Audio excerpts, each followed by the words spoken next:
The predators have been waiting for this.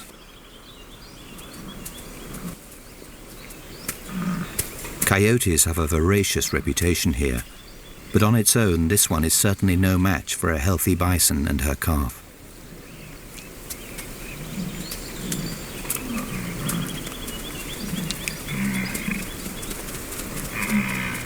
Pronghorn give birth to twins, each carefully cleaned to hide their smell from predators.